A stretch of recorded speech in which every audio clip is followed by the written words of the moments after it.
ini kami akan membahas mengenai mekanisme akreditasi sekolah atau madrasah di Indonesia. Yang pertama itu kami membahas tentang mekanisme akreditasi sekolah atau madrasah di Indonesia. Ini sebelumnya akreditasi itu adalah sebuah proses penilaian yang dimana kelayakan satuan pendidikan oleh Badan Akreditasi Nasional Sekolah ataupun Madrasah atau biasa disebut dengan BANSN.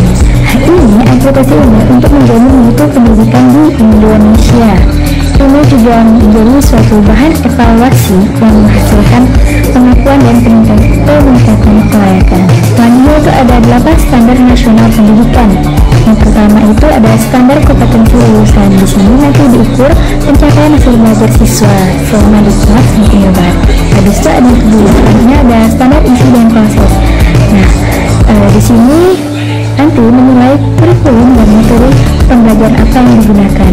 Nah, selanjutnya itu ada standar pendidik dan tenaga kependidikan, yang mana ini akan berfokus pada kualifikasi dan kapasitas stafnya. Nah, lalu ada standar sarana dan prasarana. Nah, di sini itu nanti akan dievaluasi kualitas apa sih yang digunakan untuk mengukur proses pendidikan. Nah, lanjut itu ada standar pengelolaan dan pembiayaan. Di sini nanti itu menilai manajemen dan alokasi dana yang ada di sekolah atau madrasah tersebut. Nah, yang terakhir itu ada standar penilaian pendidikan. Nah, nanti itu diukur sistem evaluasi hasil belajar yang ada di pendidikan itu. Nah, selain itu ada mekanisme untuk akreditasi, yang mana di sini ada beberapa tahapan. Pertama itu kita pertama mengajukan akreditasi. Nah, nanti satuan pendidikan itu mengajukan akreditasi melalui SISPENA atau dan mengisi instrumen evaluasi diri. Nah, selanjutnya itu setelah pengajuan akreditasi melakukan verifikasi dokumen, di mana tim asesor nanti memverifikasi keakuratan dan kelengkapan dokumen yang telah diunggah. Lalu selanjutnya itu kita melakukan visitasi lapangan, di mana nanti ada asesor yang melakukan observasi, wawancara, serta pemeriksaan fisik ke lokasi langsung. Nah, selanjutnya itu setelah diperiksa, adanya penilaian dan validasi laporan, yang dimana itu keluarlah hasil nilai secara kuantitatif maupun kualitatif, yang mana tadi yang dilakukan oleh BANSN. Nah, lanjut itu ada penetapan status dan pendidikan sertifikat, yang mana nanti menilai akreditasi bisa A, B, C atau tidak A. Lalu ada akreditasi satuan PAUD, yang mana PAUD ini adalah suatu jenjang pendidikan anak usia dini yang memiliki kekhususan tersendiri, karena di sini juga ada 3 aspek yang perlu kita ketahui. Yang pertama ada perkembangan anak. Nah, di sini PAUD itu mendapat dukungan terhadap kognitif, sosial, emosional, bahasa, fisik, motorik anak, dan termasuk juga dokumentasi portofolio. Nah, selain itu ada kurikulum dan pembelajarannya.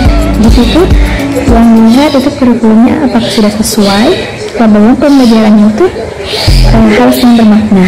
Dan selain itu ada pendidikan dan tenaga kependidikan, yang mana nanti kompetisi dulu dalam merancang itu ada akreditasi satuan PAUD, yang dimana yang pertama itu ada manajemen dan tata kelola, yang dimana nanti struktur organisasi, sistem keuangan, program kerja tahunan, dan perlibatan orang tua, organisasi seperti SK Pendirian dan RKAS menjadi bagian penting penilaian. Nah, tentu ada sarana prasarana. Di sini ada berupa keamanan, kebersihan, dan kenyamanan jam belajar, alat bermain, edukatif, serta kualitas untuk anak.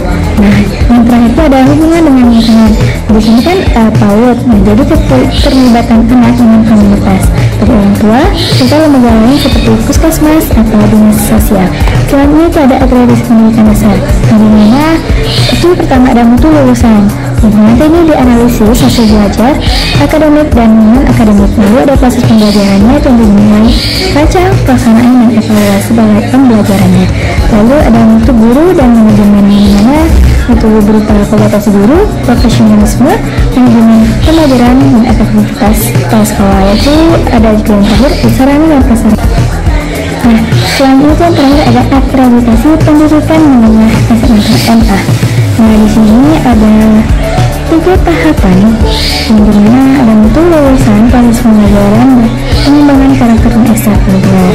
Dan berarti ada akreditasi pendidikan menengah di SMK SMA, yang dimana itu ada 4 tahapan kurikulum dan batch. Yang kedua ada kemitraan industri dan BD, yang ketiga ada praktek kerja lapangan PKL, dan yang ada sarana bengkel dan laboratorium. Yang dimana kan untuk jalur vokasi itu akreditasi berfokus pada keselarasan dengan kebutuhan industri dan kesiapan lulusan untuk di dunia kerja nantinya.